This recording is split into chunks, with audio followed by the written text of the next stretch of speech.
Assalamualaikum warahmatullahi wabarakatuh. A'udzu billahi minasyaitonir rajim. Bismillahirrahmanirrahim. Allahumma zidna ilma wa fahma wa alhiqna bisalihin. Rabbi shrah li sadri wa yassir li amri wahlul 'uqdatam min lisani yafqahu qawli. Baiklah, pada pertemuan kali ini kita akan membahas sedikit banyaknya masalah najis. Najis ini sangat penting kita ketahui dan mempelajarinya supaya ibadah kita diterima oleh Allah Subhanahu wa taala. Yang digolongkan kepada najis yaitu tahi, bahasa lain tai, yang keluar daripada dubur. Kemudian kemih yang keluar daripada alat kelamin. Itu digolongkan kepada najis. Jadi apapun ceritanya yang keluar daripada kubul dan dubur itu najis, kecuali kan mani yang sudah kita pelajari sebelumnya. Itu mani manusia itu suci. Nah, kemudian najis yang digolongkan najis lagi yaitu muntah, darah, nanah. Itu najis. Najis, ya. Nanah, darah, najis. Muntah lagi. Muntah manusia ataupun muntah hewan. Itu najis. Nah, kemudian apa lagi yang digolongkan kepada najis? Arak. Minuman yang memabukkan. Najis. Termasuk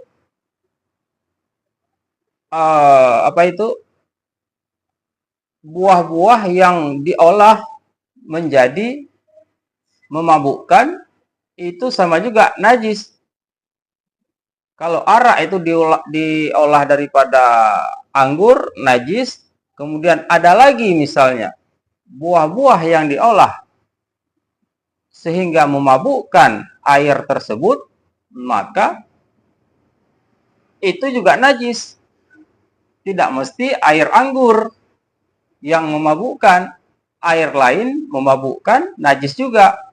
Air tebu misalnya, air apel, rasa durian, terserah. Yang penting bila memabukkan, diolah menjadi memabukkan, maka itu bernajis, tidak ada kecuali. Nah, supaya jangan bernajis, jangan diolah memabukkan. Biasa aja.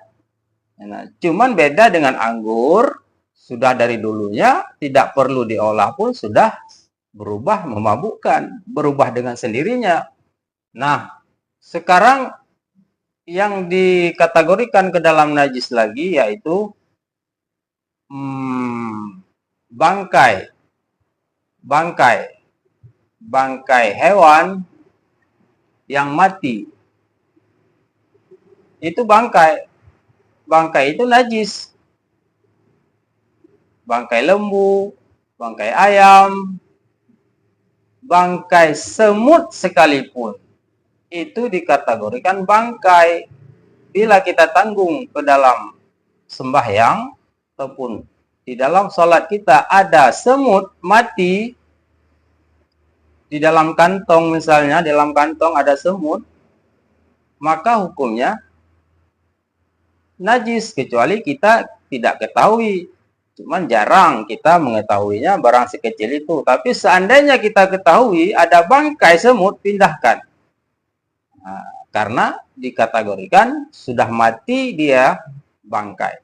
Beda dengan jatuh ke dalam air. Kalau di dalam air yang sedikit, misalnya kan kemarin itu seperti yang kita sudah katakan kemarin-kemarin itu, kalau najis jatuh ke dalam air yang sedikit bernajis. Nah, kalau ini najis bangkai semut ini beda, karena dia najis yang dimaafkan dalam air, tapi tidak dimaafkan di dalam sembahyang. Nah, dalam air mudah dipisahkan dan dikategorikan barang susah untuk dijaga kalau di air. Kalau tempat salat mudah untuk dijaga karena waktunya singkat. Salat itu singkat, makanya sebelum salat itu kan sunat memeriksa keadaan posisi kita, baju kita, sucinya enggak pakaian kita, melihat tempat sujud kan sunat seperti itu, sehingga kita salatnya tidak berulang-ulang kali terjadi kesalahan. Nah, kemudian bangkai tersebut itu najis. Kemudian apalagi sesuatu yang terpisah daripadanya bangkai juga. Nah, karena dia belum disembelih. Kalau dia sudah disembelih, terpisah, suci. Nah, kemudian ada lagi hewan tadi yang sudah mati tidak disembelih. Ada hewan yang mati disembelih, ada yang tidak disembelih. Kalau hewan yang tidak bisa dimakan, misalnya, dia mati, hewan yang tidak bisa dimakan, mati disembelih atau tidak disembelih, tetap hukumnya bangkai. Bila terpisah tubuhnya, bulunya kita ambil, maka itu bangkai. Nah, nanti ada bab lagi yang mengatakan kulit-kulit yang bisa disucikan. Nah, itu lain lagi. Seperti tali pinggang dari ular, dari buaya, ada cara-cara menyucikannya. Ini jangan kita panjang lebar dulu, yang untuk beribadah dulu. Untuk beribadah dulu, kulit apa saja sesuatu yang terpisah dari hewan yang tidak bisa dimakan, itu bangkai. Ada juga hewan yang bisa dimakan, tapi belum disembelih. Itu bangkai juga. Misalnya bulu burung atau bulu ayam, dia masih hidup, belum disembelih, terbang. Kita ambil, copot dia, kita ambil. Kita buat sesuatu untuk baju, najis. Karena dia belum disembelih. Bagaimana supaya suci? Caranya sembelih dulu. Sembelih dulu. Jangan ketika hidupnya kita copot. Nah, teringat kita di masa jahiliyah. Masa Nabi Muhammad SAW ada masa jahiliyah. Sebelum Nabi Muhammad ya, ada masa jahiliyah. Kejam mereka, kejam sekali jahiliyah itu. Hewan tidak disembelih, dipotong dagingnya sedikit-sedikit supaya tidak habis lama masa pakainya. Unta kepingin apa daging pahanya, dipotong, tidak disembelih, dipotong pahanya aja, sedikit dagingnya dipotong, lalu digoreng, dimakan. Itu masa jahiliyah. Nah, kalau yang seperti itu najis. Di masa jahiliyah itu memang orangnya bejat-bejat sekali, jahat-jahat sekali. Tidak ada kasih sayang kepada manusia, bahkan kepada hewan.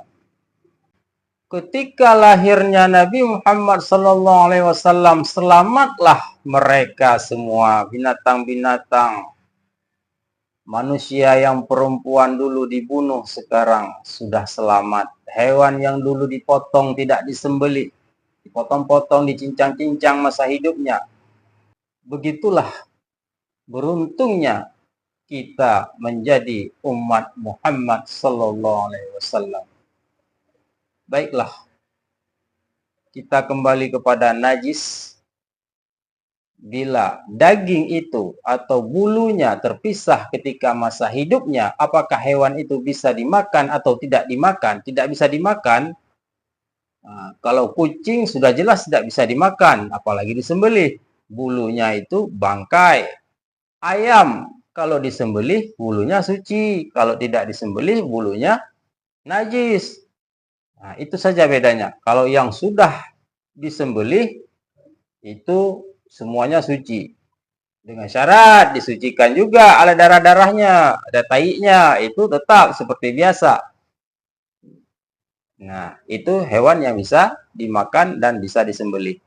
Kalau hewan yang tidak bisa disembelih, tidak ada kecuali bulunya semua, kukunya, bangkai.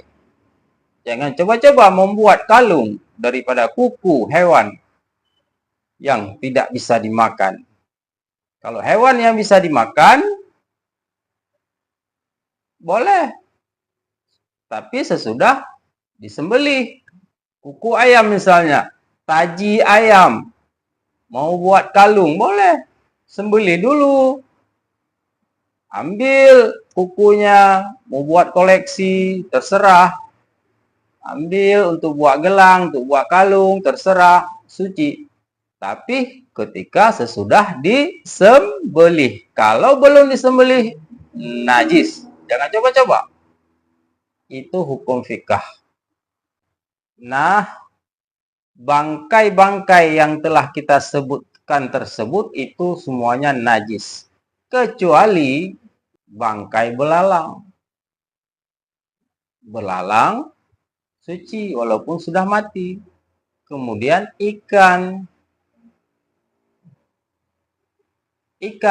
Nah, itu suci walaupun dia sudah mati, tidak perlu disembelih. Mati sendiri tetap suci. Ya, ketentuannya tetap seperti biasa, darah-darah disucikan juga, itu seperti biasa. Ini yang kita bilang, yang kita utarakan ini yaitu najis dalam bentuk benda tersebut, hewan tersebut dalam keadaan belum dipotong-potong. Nah, satu. Ikan satu suci, belalang satu suci. Nah, sebelum dipotong-potong. Kalau dipotong-potong nanti ceritanya sudah lain. Ada taiknya, ada darahnya, itu seperti biasa, disucikan. Yang najis tetap yang kita sebutkan tadi, darah najis. Tai najis, tai binatang, tai manusia najis. Bukan tai manusia aja yang najis, tai hewan pun najis. Kemih juga begitu. Nah, kemudian apalagi yang najis-najis? Madhi yang keluar daripada manusia. Madhi wadi. Nah, itu najis. Mani manusia suci. Mani anjing najis. Mani babi najis juga. Nah, beda. Kalau mani manusia suci, mani anjing, mani babi najis. Karena anjing dan babi itu keseluruhannya najis. Dari ujung rambut sampai ujung kuku, hewan tersebut najis. Kita tidak boleh memprotes juga. Kenapa mereka najis? Nah, apa salahnya ciptaan Allah itu ada di permukaan bumi ini? Ya sudah begitulah, panjang tuh ceritanya. Nah, kembali lagi kepada najis. Yang najis-najis lagi, apa lagi? Air susu hewan yang tidak bisa dimakan. Air susu hewan tersebut tidak bisa dimakan, air susunya itu najis. Apalagi air susu manusia suci walaupun tidak bisa dimakan. Air susu hewan yang tidak bisa dimakan najis. Air susu hewan yang bisa dimakan suci. Manusia tidak bisa dimakan suci juga air susunya. Kalau enggak bisa kita minum waktu kecil. Nah, itulah yang kita kenal sedikit banyaknya najis-najis tersebut. Mudah-mudahan kita bisa mencerna dan mengingatnya supaya tidak terbawa ke dalam tempat ibadah yang tidak diterima oleh Allah karena ada najis tersebut. Kita jaga benar-benar supaya tidak sia-sia ibadah kita. Lebih-lebih tidak sah. Kalau tidak sah kan wajib qadha, wajib ulang. Nah, supaya kita tidak tergolong kepada orang-orang tersebut, ingatlah, belajarlah, mengetahuilah, sehingga kamu kita praktek dalam ibadah sehari-hari supaya kita tidak mudah lupa, selalu mengingat yang mana najis-najis tersebut. Jangan sampai terbawa dalam ibadah kita, lebih-lebih dalam sembahyang kita. Nah, begitulah beberapa najis yang telah kita sebutkan tadi.